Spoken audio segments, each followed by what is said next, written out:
Hello, beautiful people. Today is day 8 of our encounter. It's day 8 of putting some passion and purpose into your life. And before I start, I want to make a parenthesis and say something. As you know, we're in a crisis here, the COVID-19 crisis.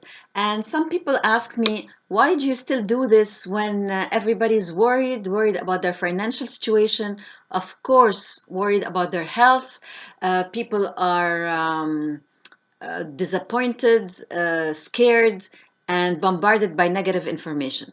And my answer to this is that even more so now that we are facing a new kind of normal, that our lives are going to change. It's now even more important for each one of us to discover their passion.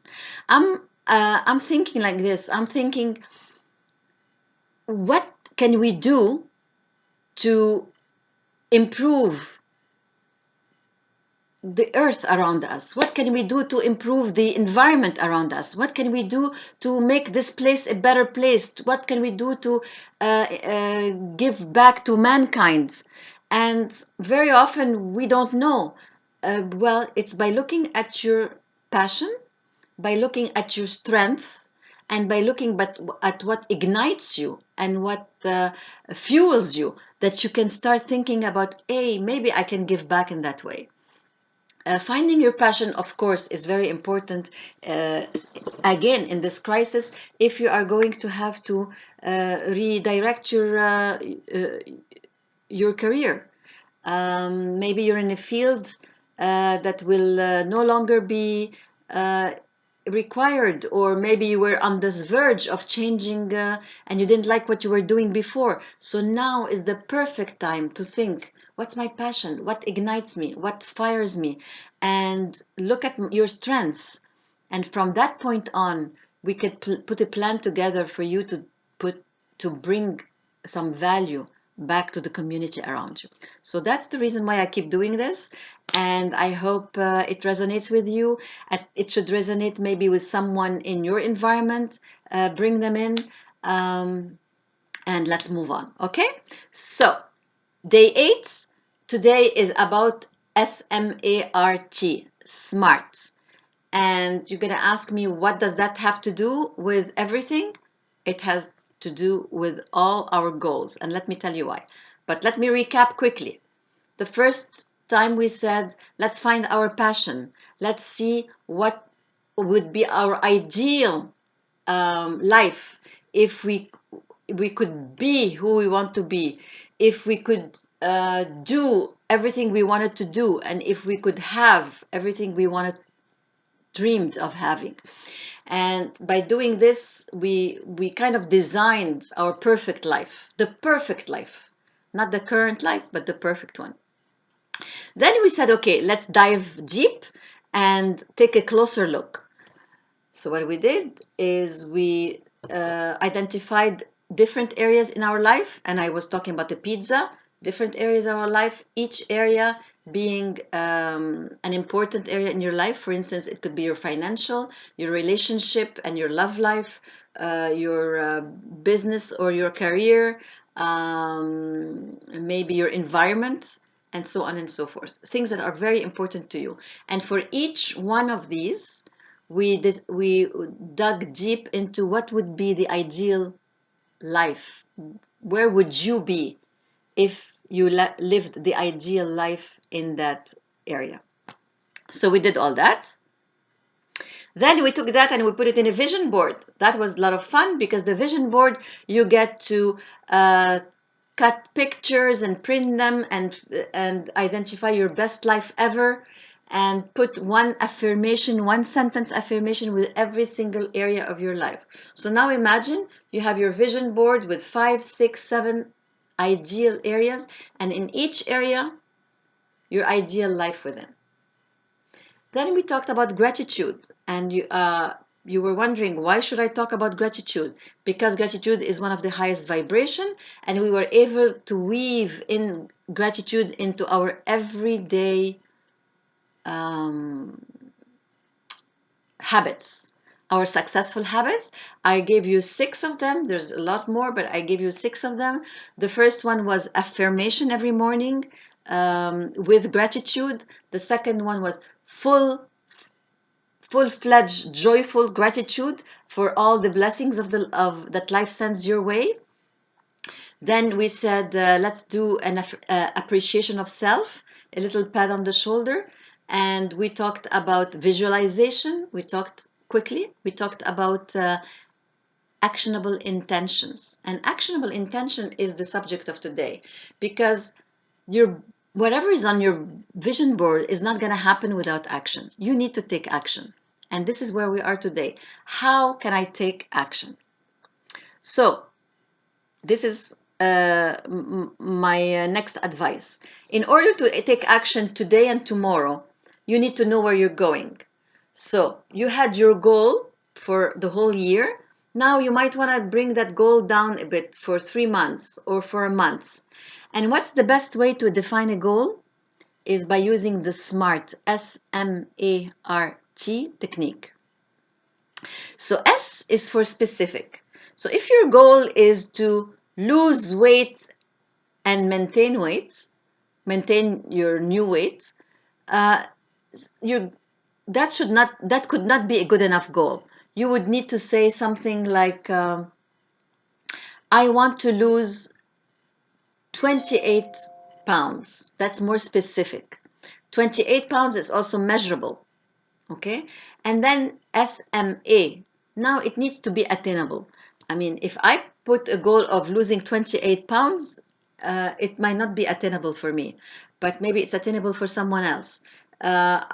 So the idea is to write a goal that is really attainable for you. Okay?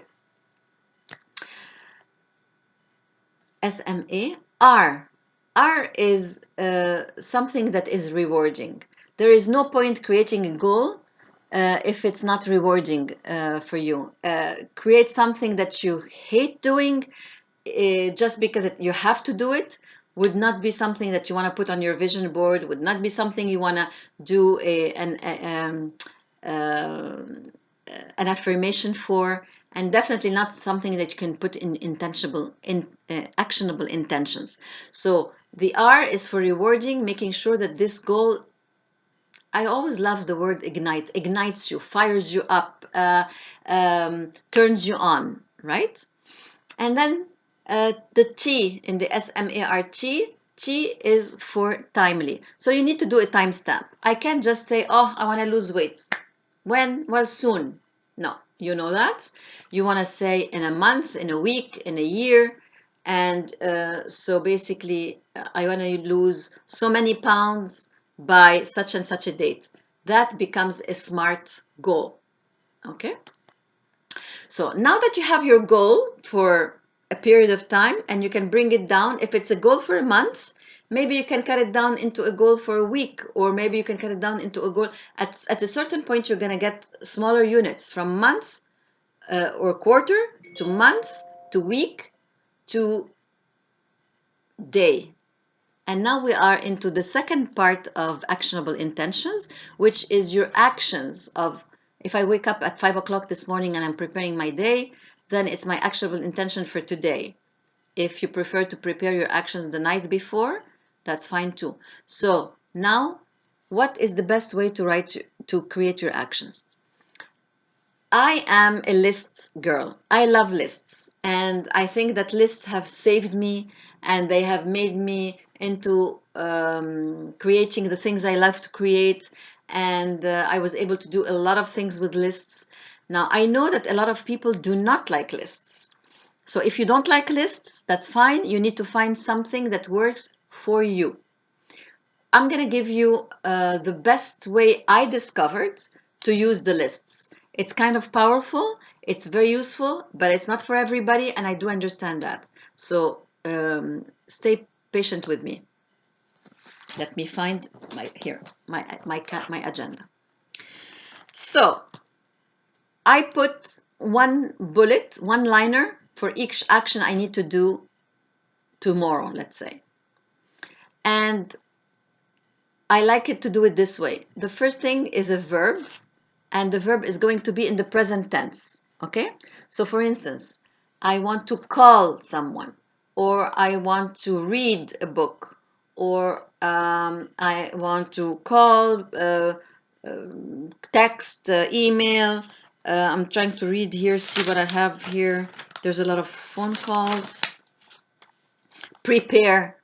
Let's say I want to prepare an event. Okay, let's say I want to prepare a birthday, or or so on and so forth. So you have a verb. The verb has to be clear, action verb in the present.